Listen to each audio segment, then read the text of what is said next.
for bringing Americans home. President Trump spoke out yesterday on negotiations for Americans held captive overseas.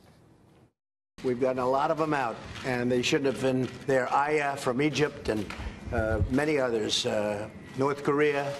We have a few negotiations going on right now. I won't tell you where, because we don't want to blow the negotiation out the window, but we have a few negotiations going on. And one of the Americans that the president could be talking about is Robert Levinson. You remember this story. He disappeared in Iran 12 years ago on Saturday. Levinson was in the FBI and on a private investigation as a contractor for the CIA when he disappeared in Iran. Today, his wife will appear at a hearing on Capitol Hill to discuss the status of American hostages held in Iran. Joining me right now is Congressman Ted Deutch from the House Foreign Affairs Committee, and Robert Levinson's son, Daniel Levinson, is joining us as well. Good to see you both, gentlemen. Thank you so much for joining us. Thank you. And Congressman, you are going to be bringing introducing a bill that would create a special presidential envoy for hostage affairs. Tell us about this and whether or not you believe Bob Levinson will be freed anytime soon. Well, thanks for having me, and it's good to be with Dan as well.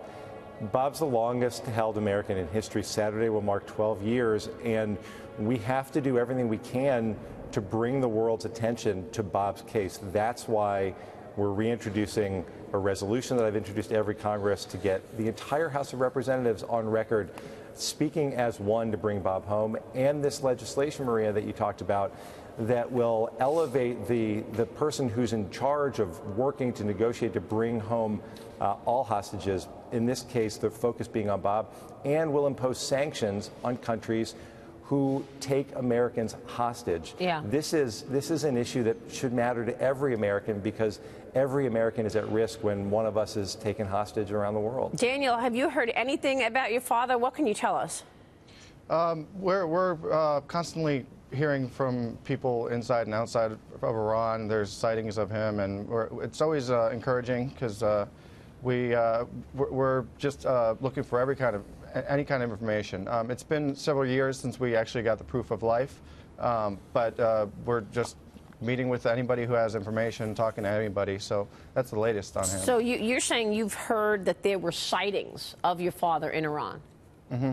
Yes, we get a lot of information coming in and out, and it's hard to discern what is true and what's not, but we know that the FBI is looking into it, the U.S. government's always looking into it, and we're going to follow up with anybody who has information. There is a $5 million reward out there for anybody who does have information leading to my dad's safe return home. Now, it feels like President Trump is adamant about making this a priority. Do you think there's been enough pressure on Iran to free your father? We're encouraged, especially with the bills like what Congressman Deutch is talking about, that are going to impose sanctions. And I think encouraged increased pressure against Iran. The increased sanctions by the United States government over the past year is going to. We're hopeful that it's going to bring the Iranians to the table and actually pressure them to finally release my dad. It's only going to. We've learned from experience of 12 years dealing with the Iranians that they only respond to pressure, and we're going to have to keep up the pressure. We're hopeful that the president and his administration are going to keep doing that. So what about that, Congressman? What kind of pressure can you put on the Iranians to free Mr. Levinson? Well, that's one of the reasons that we're introducing this legislation. The idea is that we ought to be able to make countries, in this case, to make Iran pay if they take Americans hostage. You can do that through sanctions. You can do that by denying visas. The important thing to remember here is that Bob's the longest held American hostage in history, and Iran has offered to cooperate, and yet they have not. They refused to acknowledge any responsibility for Bob being taken captive. And we have to continue to work here in Congress and with our allies around the world to maximize pressure on Iran. The president has a powerful pulpit from which to do that. And I've spoken to every Secretary of State since I've been here. I've raised this with anyone in the administration, 2 different administrations who can help. The Levinsons are a beautiful family, and they deserve to have Bob home with them. Yeah, and Daniel, I mean, your father spent 20 years in the FBI. He had retired from the FBI in in '98 and was working as a private investigator when he traveled to Kish Island, Iran. Can you tell us a bit about what happened when he left and when the last time you spoke with him? Well, I can confirm that he never left. He was definitely detained by authorities there in his hotel at somewhere around between the time that he checked out of his hotel and he never made it to the airport.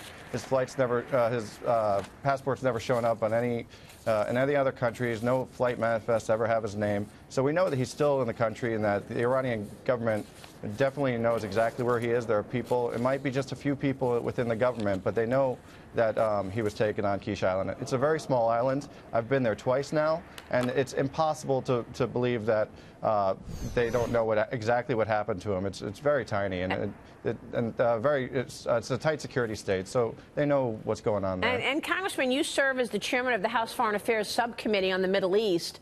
What can you do? I mean, how has this platform helped you pursue Bob's case? Well, today we're using this platform to highlight Bob's case and all the Americans who have been held hostage in Iran, and we're holding a hearing so that again, this Congress will make clear that we can't accept this any longer. Yeah. We're going to give Christine the opportunity to speak to the world about Bob. And Maria, can I just add, you have an important network that major business executives watch. The power of CEOs and the business community to actually take a stand here in dealing with the business that affects Iran is also important, and I hope that people will consider that. I think this is a really important point.